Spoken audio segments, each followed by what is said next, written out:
Earthworm Jim. Anyways, ladies and gentlemen, I am the Immortal Cave and sandwichrust.blogspot.ca, as I always am. Put the link into my blog in the description.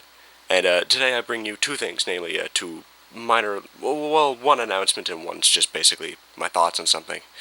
The first one being my thoughts on the trailers and the prequel of The Snowmen, the new Doctor Who Christmas special. I think it looks pretty good. I think it looks quite good, mostly because it kind of takes it takes two things I was really worried about, and it kind of it eases my mind about them. The first one being the fact that when you actually watch the prequel, you find out that the Doctor, after Amy and Rory's death, he takes it not only just hard, but he takes it quite hard. He in fact retires and basically moves to Victorian England and just says, "I'm just going to live out my life here." Just from what I can tell, anyway. And wow, when I first saw End of Time, that was a problem I had with it, because at the beginning you see the Doctor with like the sunglasses and the sun hat and the flower wreaths, and this is just after one of the most devastating things, probably the most devastating thing that happened to the 10th Doctor, the Waters of Mars. So, that kind of bugged me. Same thing with the one I just did a written review of, Next Doctor. The difference being that Next Doctor was far less severe than far less severe than the End of Time. But that it clears that up, and I'm very glad for that, because it makes a lot more sense that he would feel very devastated after it, and he wouldn't just be able to return to normal like anything. So that does make a lot of sense. It might be a little overdoing it, but in all honesty, I prefer overdoing it than underdoing it. The other thing that it clears up is Jenna Louise Coleman's character. Jenna Louise Coleman's character originally in Asylum of the Daleks was Oswin Oswald, who was number one a Dalek and number two dead by the end of the episode. And a lot of people were trying to figure out how the hell she came back and what was going on and whatnot. Well, Oswin's not coming back. In fact, that's pretty much her entire story was Asylum of the Daleks, as far as I can tell. So, yeah, Oswin's dead, but Jenna Louise Coleman's character, Clara, who is going to be the actual companion, completely different character, which it does clear. I am a little bit peeved that, for all I know, they just brought her in literally for the sake of just having people go, "What? What is she doing there in Asylum?" And I will admit that does bug me a little. But it's nothing huge, it's nothing gigantic, it's nothing that really, really annoys me. However, there is one thing that I do really like, which is the fact that it clears up the fact that it's not going... Clara, or as we thought Oswin, won't be Riversong 2.0. What I mean by that is, one of the main concerns I had with her is the fact that I thought we were going to run into her in the past. It was going to be Oswin, and we were already going to know where she died and whatnot, and it's just going to be River again. The only difference is maybe a different character, and she's a long-standing companion that's going to be sticking with the Doctor the whole time instead of just popping in and out like Jack Harkness, which I do like. So I do think that actually does... It did clear up a few things. It does cause the problem of the in Asylum for the kicks of it, but excuse me.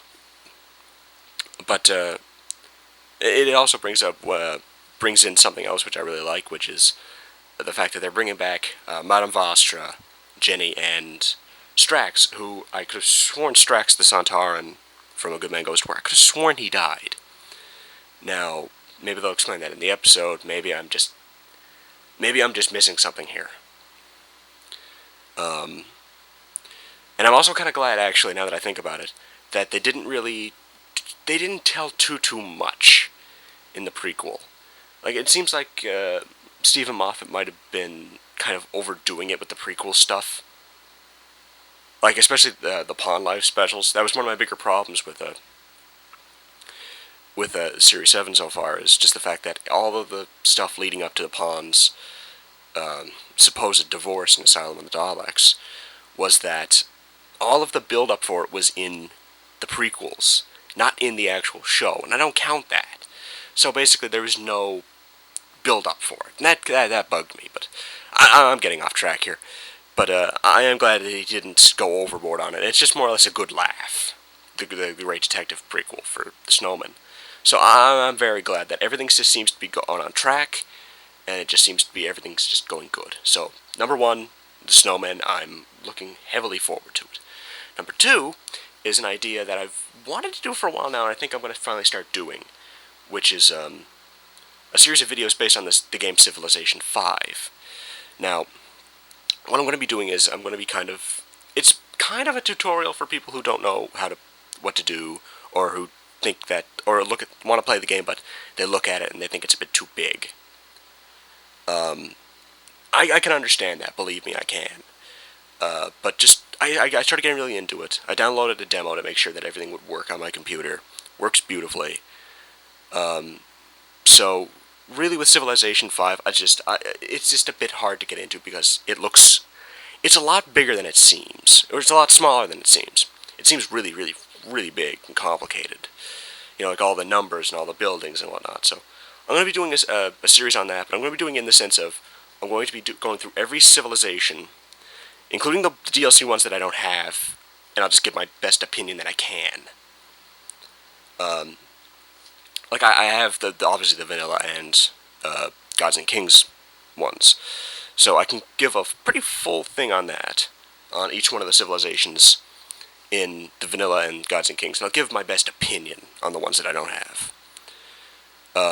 Why am I doing this? Well, number one, like I said, I want to kind of make a tutorial and kind of explain like some certain mechanics that happen with each civilization and how everything works and how whatever really works. Like, you know, I'll kind of go over wonders in Egypt. I'll kind of go over warfare with someone like great people with like China, stuff like that. It's just stuff that goes with each one of them. So I'll explain game mechanics and I'll explain what I think of the civilization itself, what I think of just their unique units, their ability, stuff like that. And I'll also give kind of, you know, helpful stuff. Like I said, I'll go over wonders with Egypt and whatnot. But as for why I'm doing it in terms of just why I'm actually deciding to do it, literally I can't record on my laptop. My laptop's not exactly the most advanced thing on the face of the earth. I love it to death, don't misunderstand me. But, you know, it's not the most advanced thing, and it can't run, like, I can't have, you know, I can't, get a video recording thing up, and have Civ 5 running, and make sure, just have it run well. My computer's just not that powerful. In fact, I don't even think I haven't even found a proper screen recording or screen capture software anyway, so even if I did have a computer that was powerful enough, I don't have it. But the fact of the matter is my computer's just not powerful enough. And I want to do something for Civ 5 because I love this game so much. Like, it's... One day I will do like a top 10 my favorite games ever. Now, I've kind of already spoiled that Sonic Generations is my favorite game. I've mentioned that in a written review on my blog. But... you know, the rest of them and what I think of every single game, you know. Every game that I really love. And Civ 5 is going to be up there, easily. Because I've spent so much goddamn time on it since I've gotten it. It's so good. And I really just want to talk about it and talk about how much I enjoy it. And I can't do a Let's Play, so I'm going to do kind of something that's both a tutorial and just enjoyable. So it's going to be a little bit more professional. It's going to be a little bit more scripted. Excuse me again. It's going to be scripted. Well, scripted in the sense that I'll have all the basic points down, and I'll try to make it a little bit more clearer, and I won't, you know, do my stuff, you know, like I've been doing probably once or twice in this little view like I'm doing here. But I love the game so much, and I want to do something for it. But like, I'll do the video. I'll put it up on both YouTube and Blip. So they might be in multiple parts on YouTube, because I'm going to be going well over 15 minutes, and it's not so much the time limit for YouTube that makes me go stay under that. It's just the fact that I don't really like making videos that are longer than that, since I don't expect people to sit down for more than 15 minutes and listen to me yammer on. Is kind of the thing. It'll be in full on Blip, but I'll put both of them on my blog, which again, the link is in the description. But I'll just be doing those. I'll go civ by civ by civ. Talk about, what their unique units are, what their abilities are, what their specialties are, how I think they should win, how I think they could win, and what I would use them for personally, because I always find that I kind of play differently than some people. But anyway, that's pretty much it. I don't think there's anything else. I think that's about it. So yeah, Snowmen looks awesome, and I'm going to be starting up a series of videos, which I'll be placing on YouTube and on Blip TV. Both versions will be found on my blog. Obviously, if you're watching this on YouTube, then you can just watch the YouTube version. But if you're a fan of Civilization 5, be sure to tune into my series. Once the Christmas special comes out, I'll obviously do a vlog review of that once that ends, just to kind of get my thoughts on it. But past that, yeah, it's pretty much going to be business as usual. So maybe expect... I'm going to try sit down and watch The Planet of the Dead, the Doctor Who special, for my written review of that. But yeah, that's pretty much it. Once again, I'm the Immortal Cave and SandwichTrust.blogspot.ca, and I shall see you all later.